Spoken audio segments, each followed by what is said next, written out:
Okay, in this video I'm going to talk about stretching the toes on the Riivo shoes, or even really the entire shoe if needed. So there's a couple reasons why this may be necessary sometimes. The two main reasons are with the customer executed molds where I send the kit to customers, sometimes they'll wrap the plaster a little too tight in the toe box. It's not that uncommon for it to happen, but it's typically not enough to where with a little stretching it can't be worked out. And then the next reason is going to be if the customer gets swelling when they ride. These shoes are pretty, they're not very forgiving in the way the upper is constructed. It doesn't stretch and kind of change during the ride as much as like a traditional cycling shoe would. So if you do get some swelling, it kind of, your foot will kind of fight it a little bit. So this will help kind of maybe relieve some of that. And this basically is just going to put like a ton of miles of brake in whatever area that you stretch. So it's a pretty simple process. You just need a dowel. This is the one that I use. I've been using for probably about 15 years. I have a smaller one if I want to do some more precise stuff, but most people, you're going to want to find a dowel or something similar that you can round the end on so it's smooth so you won't snag anything inside the shoe. And then you want to heat the shoe in a regular household oven on the middle rack, one shoe at a time. You do this one at a time because you got to work a little quick because we're not using a real high temperature, so it cools down pretty fast. The temperature and the time is going to be in the description of this video. I didn't want to put a specific time and temperature because there are some new models and new materials coming up in the future that may require different temperatures and times, so I didn't want to make this video kind of specific for this. But the temperature and time that I'm putting on the video right now is going to be good for any shoe that's been made. So that'll work out just great. So you're going to need a glove, you're going to need your shoe, and you're going to need your dowel. That's all you need really. So you want to heat to the time and the temperature that the oven says.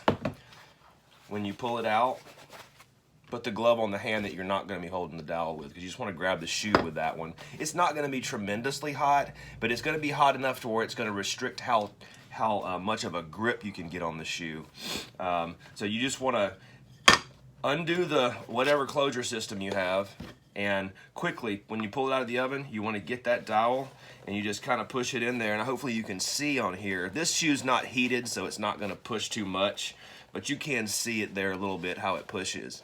When it's warmed up, it definitely does a lot more. And what's going on here is that the adhesives and the way that the layering of this shoe is built, the adhesives are all bonded together. And once you heat it and you push on it with this dowel, it allows those fibers to kind of let go a little bit of that adhesive, and will allow this thing to kind of open up in the way that a regular materialed cycling shoe would. So once we heat this up and you push on the area you need to push on, you want to keep doing it for maybe like a minute until it really starts to cool down. Now once the shoe fully cools down, it's going to want to go back just slightly, but what you've done is you've kind of given it the freedom there internally down like on the micro level to have that stretch. So what I suggest people do is give it a shot the first time. Don't do it a second time and ride it after the first time. And then you can go back and do it more if you need. You obviously don't want to overdo it. I mean, you can really stretch it out, and once you get it too stretched out, you can't really get it to go back. You can heat it and it'll want to kind of have like a little bit of a memory, and it may go back some, but I just say be careful with it. You know, you'll get some stretch the first time, and then if you need to go back after a ride, do it again. So another thing I wanted to say is you can actually use this technique to stretch out the entire kind of portion of the shoe from about here forward.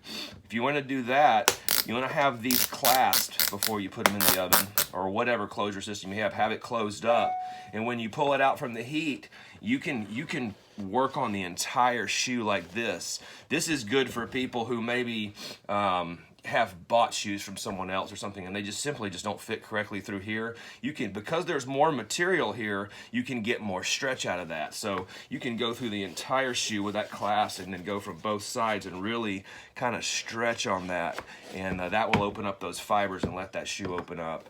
So hopefully that's helpful for people. Just let me know if you have any questions. Thanks.